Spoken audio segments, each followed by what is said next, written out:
Great. Welcome back. Everyone ready for our next speaker? Next up, we have Joël Bühler. He's the head of marketing, intelligence, and technology at TX Markets, and he's going to tell us about, it's a bit like Lego, how to optimize media spend with marketing mix modeling. Please welcome Joël.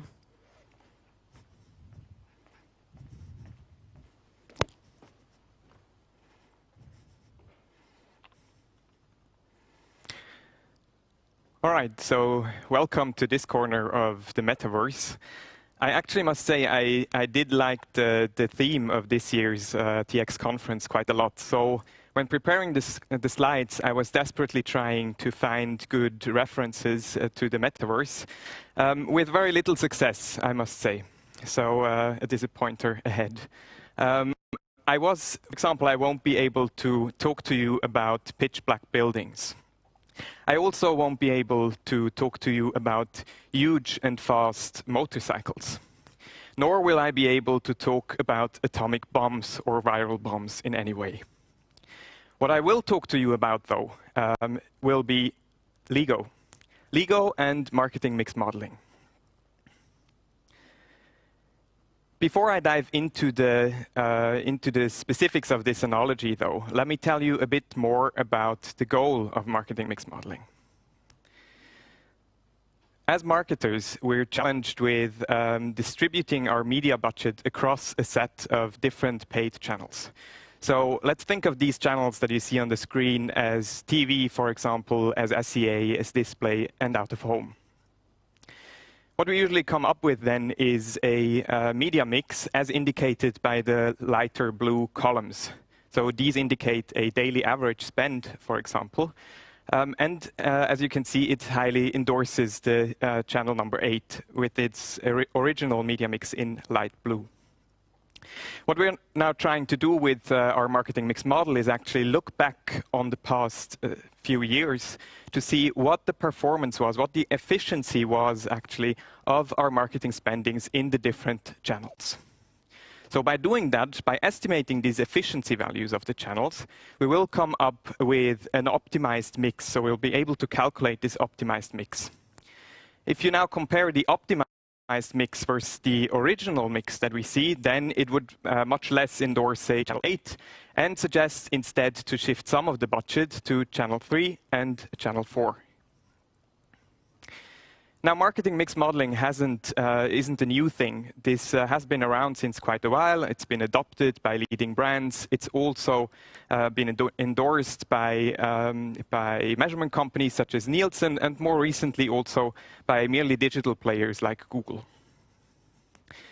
Of course, ultimately, the ultimate goal is then to increase a specific business KPI. So, for example, daily visits, and increase that by a substantial amount. So, say, for example, by 15%.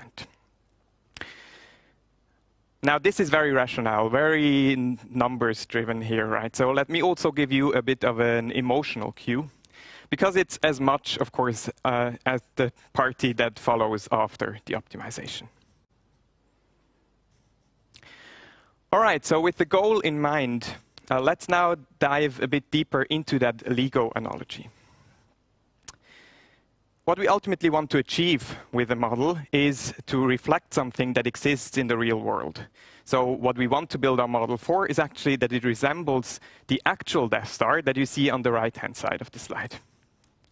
Now, our model Death Star on the left, it won't share all of the features that the actual Death Star has. So for example, we won't be able to destroy worlds, say, or we won't be able to shoot anything for that matter. However, it does share a few of the major features. So it does, for example, share the same color. It does share the same shape.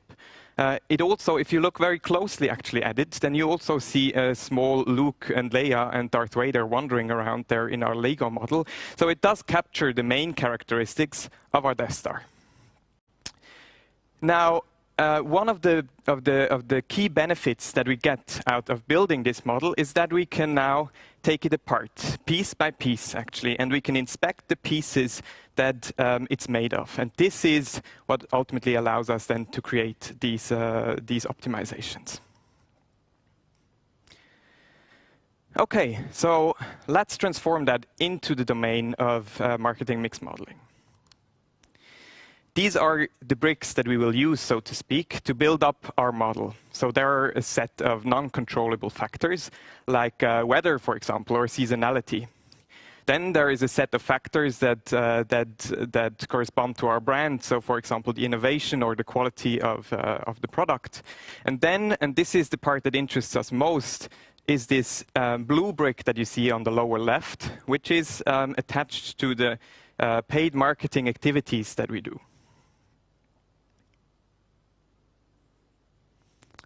All right, so let's start building our model. Before we actually do that and build our model, we will quickly look at what we actually want to model for. So what you see here, this is our business KPI. This can be traffic, for example, to our platforms. And this is our real Death Star. So this is what our model ultimately should resemble. Right? We know already in advance that our model won't cover all of the features of the actual KPI development. However, it should cover the main features of that. So with that said, let's now start building it. We'll start off with a Lego base plate that we have here, kind of a baseline. So this already covers quite a few factors already. For example, it covers how well known a brand is. So to what extent the brand pops up in a customer's mind when it has a certain need.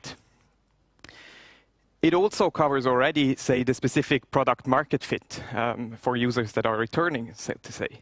And for us, as in marketplaces domain, also important, of course, the fluctuation of inventory, which you actually see there in that curved baseline as little dents inside.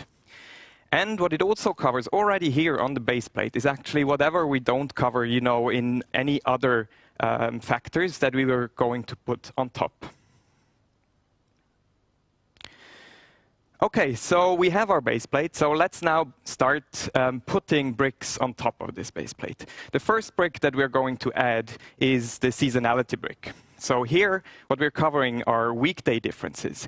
How many more visitors did we, for example, have on a Sunday versus a Monday? What we're also covering, and what you see there as these peaks and troughs that you see inside of our base plate, is seasonality, periodic yearly seasonality differences. So, for example, that the traffic is higher in winter, and that it's lower during the summer months when holiday season is, and that it's also lower, for example, on Christmas and New Year's Eve. So that all of these factors we're now covering in this yellow brick that we put on top of our green baseline. All right, so let's add yet another brick, which is the brown brick. This brown brick that we're putting on top now covers effects, external effects and internal effects. So as examples for external effects, for example, would be rain, right? The weather. When it rains, then people are much more on our platform, for example, because they're more likely to be in front of the screen instead of when the sun shines, enjoying their life outdoors. What it also covers is actually competition. So did our competitors run a large marketing campaign, for example? What's also in here, in this brick, is holidays. Were there school holidays or public holidays? You see these dents, for example, there on Christmas and New Year's Eve, where it goes even beyond the normal yearly seasonality. Now, these were external effects. What we also have here are internal effects, product changes. So say, for example, when we're releasing a new listing page, then this might have an impact on the traffic that we're actually seeing on the platforms. All right, so we have a tower now of the base plate of our seasonality bricks and of our external and internal effects brick. And now we're going to add yet another brick, the marketing brick. Now, before I'm going to show you that, of course, now if we're talking about these external effects, what we would see now very clearly is actually a very important external effect that we're in the midst of, beginning in March, which would then, of course, influence also the traffic quite substantially, which is then the COVID effect. All right, so what we now put as a last piece actually on top is the marketing effect. So this effect is driven by our marketing activities that we're doing, by these paid marketing activities. So it consists of all the effects that we achieve with our marketing activities, for example, on SCA, on display, or on TV and out of home.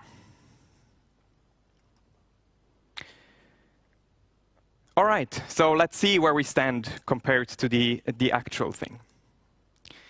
What you see here is that we actually, if we overlay this actual KPI development, then we already see that we did make some errors to some extent. However, what we also see is that overall, we're covering actually the shape and the behavior of our actual KPI development quite well. So as in our example of the mini or the model Death Star and the real Death Star, we have covered the main features that we wanted to cover. Now, the main benefit, as pointed out earlier, is actually that we have these atomic pieces now side by side. So we can take that blue brick and take it apart and slice it down even more. So we're going to slice that down to the channel level. And with the efficiency values that come out from these channels, we actually then can create this optimized marketing mix. And that's how we're currently informing budget allocation at TX Markets. So thanks a lot for listening in, and have a great rest of the conference.